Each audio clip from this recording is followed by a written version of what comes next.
Hello दोस्तों। रोज़ हम अपने घरों में प्लांट लगाते हैं और उसी के बारे में गार्डनिंग रोज़ वीडियो में प्लांट के बारे में बताते हैं।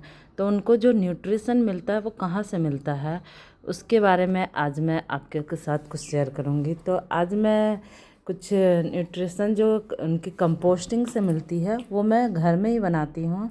तो मेरे बहुत सारे बकेट जो बाल्टी वगैरह थे उस भरे हुए थे, तो ये छोटे छोटे से मटके पड़े हुए थे, तो इन्हीं में मैं कुछ कंपोस्टिंग की जुगाड़ कर रही हूँ। देखिए ये बहुत छोटे से मटके हैं जिसमें कि थोड़े से भी अगर खाद बन गए तो ये हमारे बहुत सारे प्लांटों में काम आते हैं।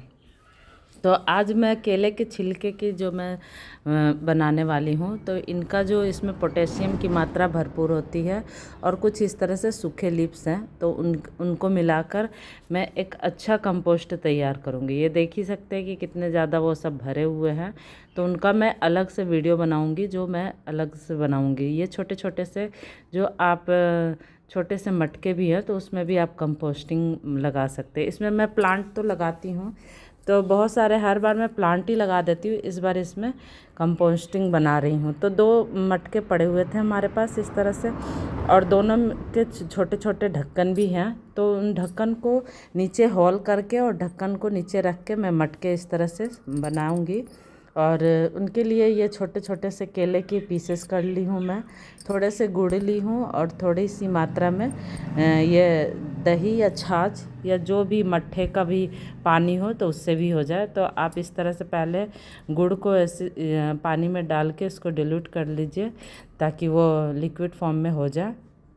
तो फिर इस तरह से हम जो मटके में जो खाद बनाते हैं वो काफ़ी अच्छे बनते हैं। वैसे तो हमारे जो बाल्टी में भी बनाते हैं वो भी अच्छा बनता है, वो भी मैं आपके साथ शेयर करूँगी किसी दूसरे वीडियो में। तो सबसे पहले मैं इसमें एक लेयरिंग लगा रही हूँ जो जिससे कि ड्राई लीव्स जो होते हैं, आप इसमें कुछ भी रख सकते हैं। आप जो गत्ते वगैरह आते हैं या फिर कार्डबोर्ड वगैरह का जो छोटे छोटे टुकड़े करके वो भी ड्राई रख सकते हैं। इससे होता क्या है कि जो भी इसमें से हम लिक्विड निकलती है वो सारे इन पत्तों में एब्जॉर्ब होते हैं और इन धीरे धीरे ये पत्ते भी डिकम्पोस्ट होते हैं और लीफ कंपोस्ट मिलाकर बहुत ही अच्छा एक न्यूट्रिशन खाद बनता है। और फिर उसके बाद मैं इस तरह से छोटे छोटे जो केले के टुकड़े काट दी थी तो उनको भी मैं इस तरह से लेयरिंग लगा दूंगी। फिर इसमें थोड़ी सी जो मैंने कंपोस्टिंग की मात्रा पहले से जो बना के रखी थी उसको मैं मिट्टी में मिक्स करके रख देती हूँ। तो इस तरह उनको भी ड्राई करके एक पन्नी में रखी थी, वो भी आप इसमें हल्की हल्की थोड़ी थोड़ी मिट्टी डालते रहा कीजिए। इससे होता क्या है कि जो तो फिर इनका इसमें जो हम इनमें जो बैक्टीरिया कल्चर बनती है तो उनकी स्पीड ज़्यादा होने लगती है। तो इस तरह से उनको थोड़ा सा बैक्टीरिया को और ज़्यादा बढ़ाने के लिए इस तरह से ये जो गुड़ की मात्रा है इसको मैं डिल्यूट करने के लिए उसमें पानी में अच्छे से मिक्स कर ले रही हूँ ताकि वो अच्छे से घुल जाए।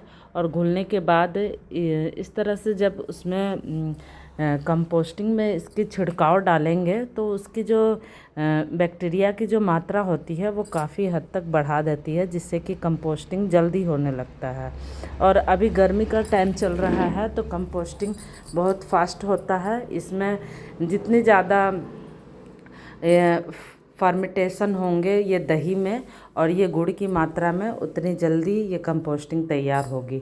तो आप भी इस तरह से छोटे छोटे मटके हों या छोटे छोटे से बकेट हों, आप भी इस तरह से घर में बना सकते हैं।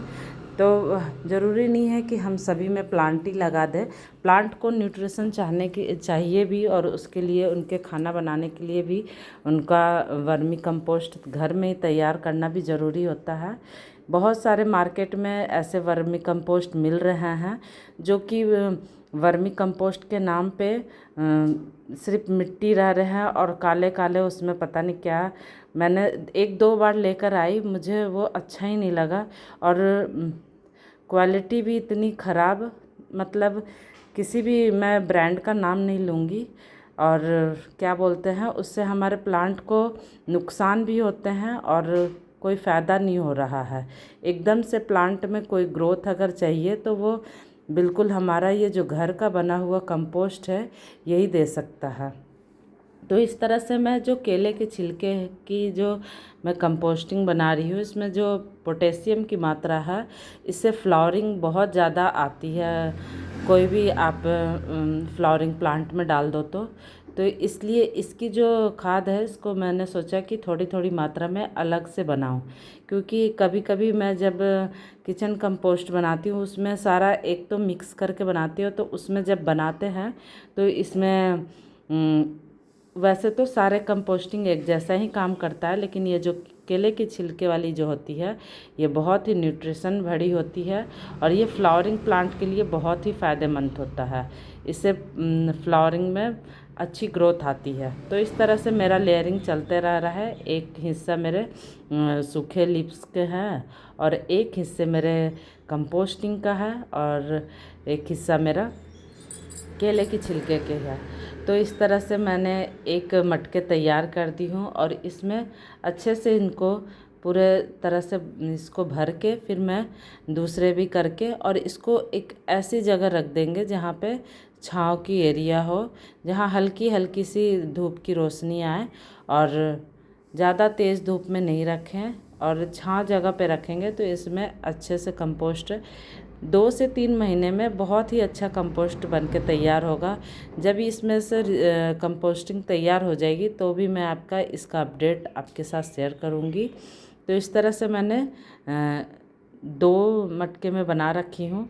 एक में मैं थोड़े से केले के छिलके जो बच जाएंगे उसको बनाऊंगी और ये तो सिर्फ केले के छिलके का ही बनाई हूँ, जिससे कि ये अभी गर्मियों में बहुत सारे गर्मियों के फ्लावरिंग वाले प्लांट अभी तैयार होंगे तो उनको देने के लिए। और उसके बाद हमारी सर्दियाँ आएंगी तो सर्दियों में क्रिसेंथेमम के फ्लावरिंग प्लांट को बहुत सारे उनको न्यूट्रिशन की ज़रूरत होती है, इसलिए कंपोस्टिंग की मात्रा बहुत सारा बना के रखना पड़ता है।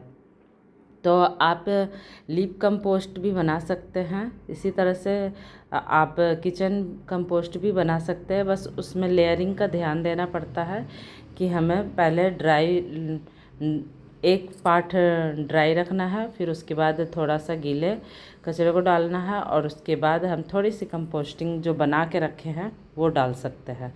तो इस तरह से हमारा ये 2-3 महीने में ये